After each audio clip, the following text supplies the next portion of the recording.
So I wanted to take a few minutes with this video to talk about 4 interesting PlayStation 5 stories, and if you could hit that like button on the video, thank you to those that do it, and as always, it's very much appreciated. Now, the stories I wanted to dive into today includes the potential DualSense Pro Controller and a new feature it could have. Square Enix is looking to sell stake in the company. We have an update on Deviation Games PlayStation 5 exclusive, and the most popular console has been revealed. First, what would you rate the DualSense controller from 1 to 10? We've had the controller for almost 2 years to play around with it and play various games with it and test out all that the controller offers, and I'm wondering where you guys would rate it right now. So comment below, from 1 to 10, what would you rate the DualSense controller? Let me know down in the comments below. Now diving into the first story of the video, the most popular console. So this was an interesting story, but apparently a study has revealed the most popular console in terms of social media is the PlayStation 4. Reading from Game Rant, the study was conducted by top-rated casinos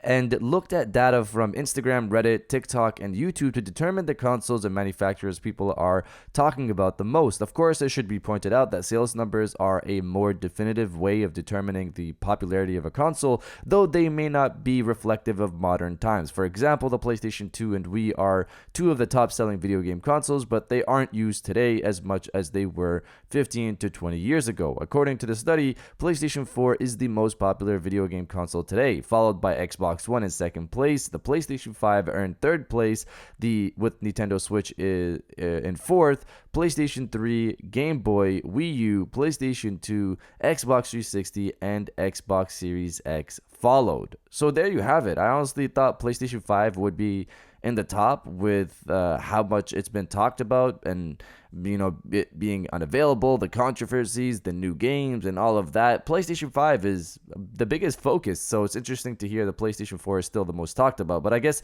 people are still focused on PlayStation 4 right now, so that's what it is. Now diving into the second story of the video, Deviation Games update. So this is a small update here, but it looks like Deviation Games, a studio that Sony partnered with that includes Jason Blundell, who is the creator of Zombies and Call of Duty, has started mocap for their new game. This comes from David Palladino over on Instagram, who's been doing motion capture for Call of Duty for years now, and now he's doing it for Deviation Games, as he posted up an image showcasing him wearing a mocap suit with the tag at the bottom revealing it's for Deviation Games. It seems that they're not only taking ex-Call of Duty developers, but also actors, it seems like, as well. Considering they're doing motion capture for the game right now, we might still be a ways off from seeing it ourselves. I will point out that this image is moving around right now, but was posted on David's page back in April, 4 months ago. I'm not sure how long this process takes, or if it's a recurring thing in that they work on pieces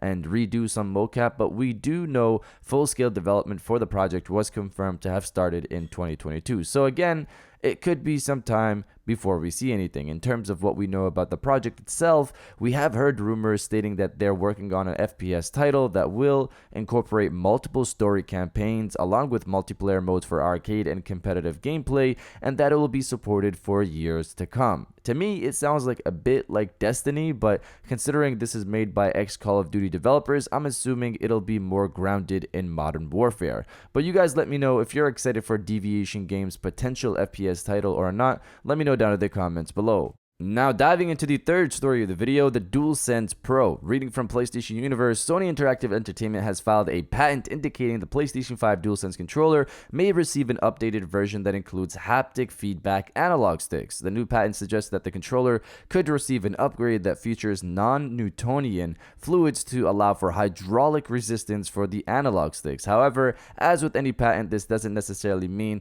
that such an upgrade will happen. Like any company, Sony files many patents, not all of which come to fruition. If you're wondering exactly what non-Newtonian fluids is all about, it essentially refers to a fluid that changes viscosity when put under force. The idea is that the DualSense could have analog sticks that retract into the body of the pad, and pushing it down will create a level of resistance like adaptive triggers. And yes, you can click the analog sticks down on the current model, but this would be the next step forward in immersion for the PlayStation 5 pad. So adaptive sticks is interesting. I get adaptive triggers and haptics, but what would you do with adaptive sticks? I guess maybe you could push something in the game and that could be reflected with pushing down the sticks, maybe. I'm not sure, but this, along with previous patents and rumors, suggests Sony is working on a new version of the DualSense, and I'm excited to finally see it. I've been holding out on buying a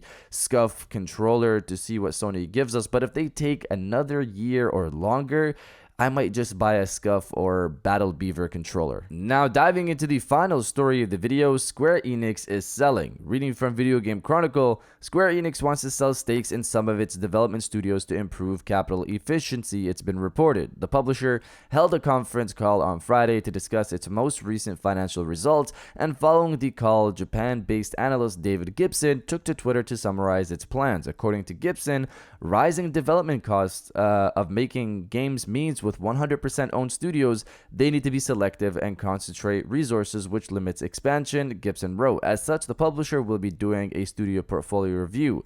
Gibson also reveals that the biggest impact is on EU-US studios around large titles, and that the changes mean Square Enix will be able to allocate resources mainly to Japan titles. So Square Enix is looking to sell stakes in its studios to others to improve capital efficiency, Gibson summarized. Right when others like Sony, etc. are buyers, I would expect Sony, Tencent, Nexon, etc. would be interested. So this is an interesting one. They're looking to sell a stake in the company when we've been hearing Sony wants to buy the company as a whole for their Japanese department. More specifically, they're talking about selling stake in studios. So some companies will own certain studios, or how is that going to work? Because they sold off some of their European Western studios, and we already know that for Crystal Dynamics, etc.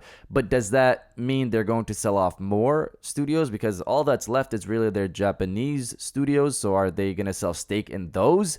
So would Sony just own the studio that makes Final Fantasy VII Remake or own a part of it? I'm not sure how this is supposed to work. Of course, I'm not maybe understanding it fully because it's a weird approach. But we kept hearing about a big acquisition Sony is making, and even Sony said they have more buyouts coming. So if it's not Square Enix they're buying as a whole, who is it? Or maybe the Sony deal isn't finalized, so they couldn't just come out and say it yet. I'm not really sure. I'm really interested to see how this plays out moving forward. But you guys let me know if you think Sony will buy Square Enix or someone else. Let me know down in the comments below. And if you guys did enjoy this video, please hit that like button, as it always helps. And subscribe if you're new. I got new videos every Monday, Wednesday, and Friday. And now I'll check you guys out on the next one. And welcome back to the after show. This is the part of the video where we have a little fun down in the comments below. If you're old, welcome back. If you're new, welcome. For today's thing, what I want you guys to do is to body, obliterate, destroy, and overall harass the comment section with something big is coming. Whether it's the God of War State of Play, or news on PlayStation VR 2, or the potential PlayStation Showcase, a lot of big things could potentially come within the next 2 months, or are expected to come within the next few months from PlayStation. So if you're excited for all of that, destroy the comment section with something big is coming, and I'll definitely heart those comments like I always do, because I appreciate everybody who stays to the end of my videos. And now I'll check you guys out on the next one.